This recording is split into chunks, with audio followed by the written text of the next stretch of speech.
ఊజు దేశమునందు యోబు అని ఒక మనుషుడు ఉండెను. అతడు యథార్థవర్తనుడును న్యాయవంతుడునై దేవుని యందు భయభక్తులు కలిగి చెడుతనమును విసర్జించిన వాడు. అతనికి 7 కుమారులు 3 కుమార్తెలను కలిగిరి. చూసారా, దేశంలోనే ఒక మనిషిని దేవుడు కనుక్కున్నాడండి. ఆ దేశం అంటే మామూలుగా చెప్పండి, దగ్గర 150-200 కోట్ల మంది ప్రజలు ఉంటారు ఒక్కొక్క దేశంలో, అవునా? మరి అలాంటి ఒక దేశంలో యోబు అనే ఒక మనుషుడు ఉన్నాడు. అతడు చాలా యథార్థవర్తనుడు, అతడు చాలా నీతిమంతుడు, అతడు న్యాయవంతుడు, అతనిలో అన్యాయం అనేదే లేదు. తర్వాత చెడుతనమును విసర్జించిన వాడు. చెప్పండి, పాపం అంటే యోబు గారికి ఇష్టం లేదు, చెయ్యడు, పాపం జోలికి వెళ్ళడు. ఆయన ఏమంటాడంటే ఇదే అధ్యాయంలో, నా కన్నులతో నేను నిబంధన చేసుకున్నాను, కన్యకని నేను ఎట్లా చూస్తా, నా దేవుడు నన్ను చూస్తున్నాడన్న భయం నాకుంది అంటాడు. నా కళ్ళకి అంటే ప్రతి అవయవానికి ఒక నిబంధన పెట్టేసుకున్నాడు. ఈ అవయవంతో నేను ఏ రకమైన పాపాన్ని కూడా చేయకూడదు అని ఒక గిరి గీసుకున్నాడు ఆయన. ఇప్పుడు న్యాయవంతుడు, యథార్థవర్తనుడు, నీతిమంతుడు అని చెప్తూ మరి అతనికి ఏమేమి ఉన్నాయో చెప్తున్నాడు. అతనికి ఉన్న గొర్రెల సంఖ్య ఎంత? 7,000 గొర్రెలు. చెప్పండి, ఎన్ని గొర్రెలమ్మా? 7,000 గొర్రెలు, 3,000 ఒంటెలు. ఒంటెలు ఎన్ని ఉన్నాయి? నేను 100లో చెప్పట్లే, 10లో చెప్పట్లే, వేలే.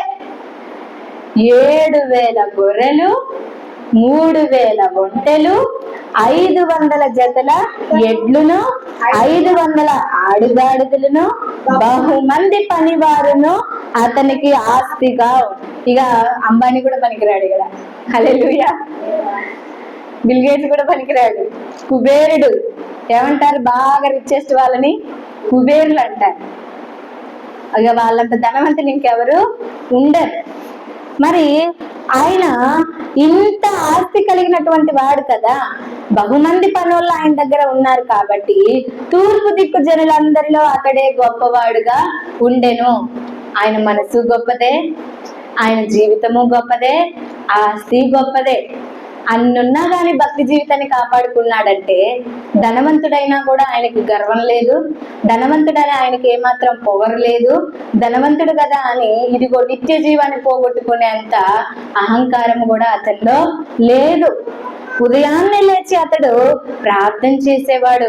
ఒకవేళ బయటికి వాళ్ళ కొడుకులు గాని కూతుర్లు గాని మరి దేవుని దూషించేటట్టయితే ఆయన పెంచలే. ఆయన పెంపకంలో ఏం జరిగినా ఈ దేవుడు ఎందుకు ఇట్లా చేశాడో ఏంటో, అమ్మ వినండి, ఈ దేవుడు నన్ను ఎందుకు ఇట్లా చేశాడో, ఈ దేవుడు నాకు ఎందుకు ఇట్లా జరిగించాడని మాట వరసకి కూడా అనకుండా అంత భక్తిలో పెంచాడు తన పిల్లల్ని. అయితే యోబుకున్నటువంటి డౌట్ ఏంటంటే, నా ముందు అనకపోయినా మనసులో అనుకున్నారేమో. హల్లెలూయా. బయటకు అనకపోయినా కొంతమంది ఏం చేస్తారు? మనసులో అనుకుంటారు. మనసులో దేవుణ్ణి దూషించి ఉండొచ్చు. అది జరిగిందో లేదో ఈయనకు తెలియదు, వాళ్ళు అన్నారో లేదో ప్రూఫ్ లేదు. అయినా కూడా అరుణోదయమునే లేచి, తెల్లవారుతుండగానే లేచి ఒక్కొక్కడి కోసం ఆయన మరి దేవునికి ప్రార్థన చేసేవాడు. ఒక్కొక్క బిడ్డ కోసం, ఒక్కొక్క కొడుకు కోసం, 7 కొడుకులు, 3 కూతుర్లు, 10 మంది పిల్లల కోసం ఎప్పుడు లేచేవాడంట? అరుణోదయమునే లేచి అందరి నిమిత్తము ప్రార్థన చేసేవాడు, బలులు అర్పించి ప్రార్థన చేసేవాడు. మనం లేవంగానే చీపురు పడతాం. ముందు లేవము, వాళ్ళు ఏమనుకుంటారో వీళ్ళు ఏమనుకుంటారో, చూసే నలుగురు ఏమనుకుంటారు, ఆ నలుగురు ఎవడో తెలియదు, చూసే నలుగురు ఏమనుకుంటారని మనుషుల కోసం ఆలోచించి గబ్బ పోయి ముందు చీపురు ఊడ్చి ఇల్లంతా ఊడ్చి అంత నీట్గా చేసి అప్పుడు కూర్చొని ప్రార్థన చేస్తే ఉంది. లేవగానే ముందు నువ్వు మోకాళ్ళ మీదనకే వెళ్ళిపోవాలి. ఎందుకు?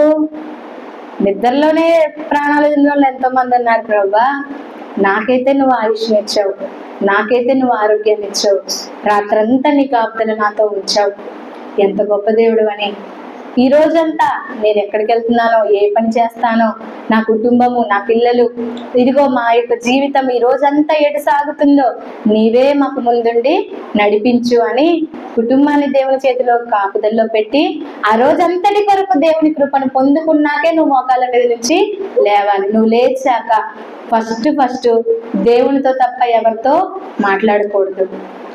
దేవునితో తప్ప నువ్వు ఇంకెవ్వరి మొహం చూడకూడదు. లేవడమే మోకాళ్ళ మీద ఉండి దేవుని స్తుతించి, దేవుని ప్రార్థన చేసి, దేవునికి స్తుతులు చెల్లించిన తర్వాతే నువ్వు ఇంకే పనైనా చేయాలి. రాజుల మొదటి గ్రంథము 3వ అధ్యాయము ఒకసారి చూడండి.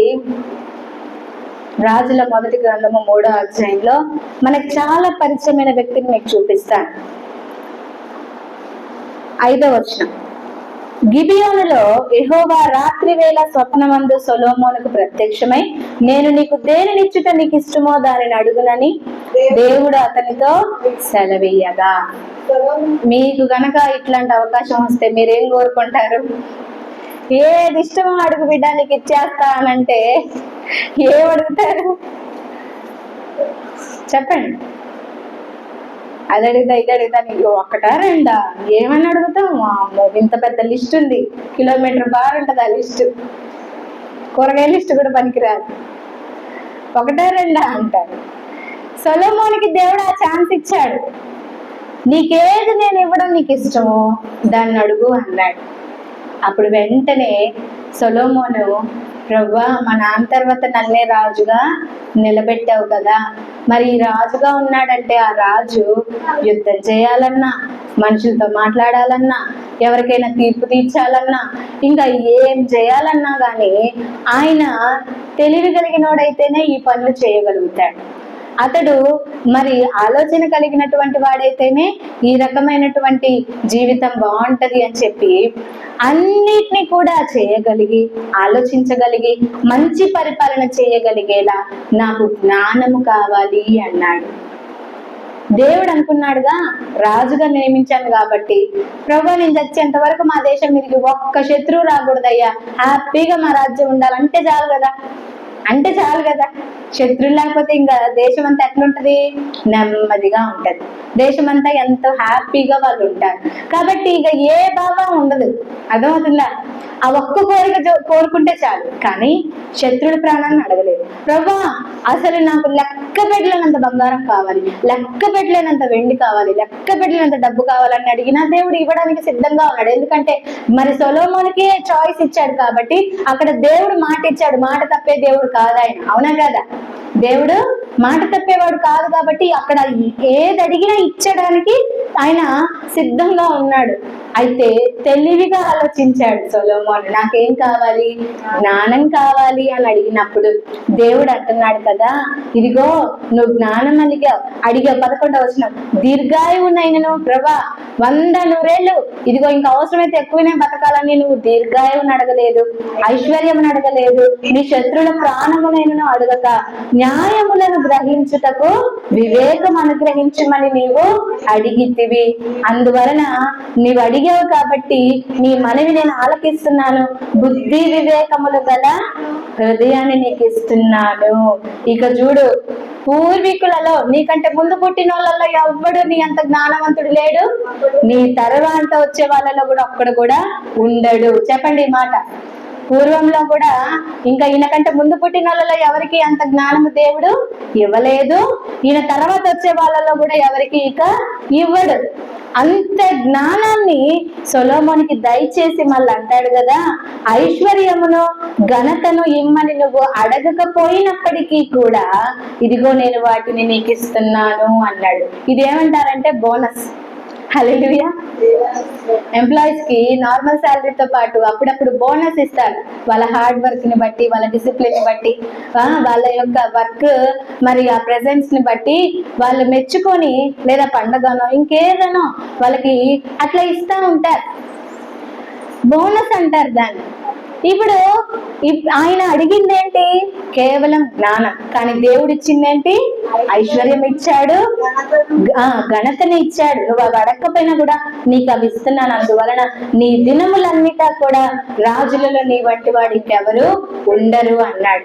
ఇదిగో దేవుని ప్రియ బిడ్డ, నువ్వు అడగకపోయినా కూడా దేవుడు ఏం చేస్తాడట, వాటిని బోనస్ గా ఇవ్వాలంటే అడిగేదేదో కరెక్ట్ గా అడగాలి. ఏది పెడితే అది అడగకూడదు.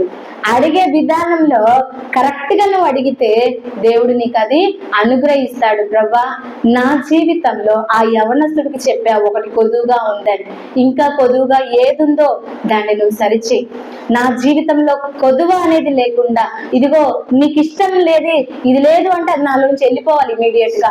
నాకు కొదువుగా ఇంకా నీ నిత్య జీవంలో పొందడానికి, నీ పరలోక రాజ్యంలో ప్రవేశించడానికి ఇంకా కొదువుగా నాలో ఏముందో ఈ రోజే దాన్ని సరిచేయని దేవుడిని అడుగుదాం. దేవుడి మాటలు దీవించును గాక.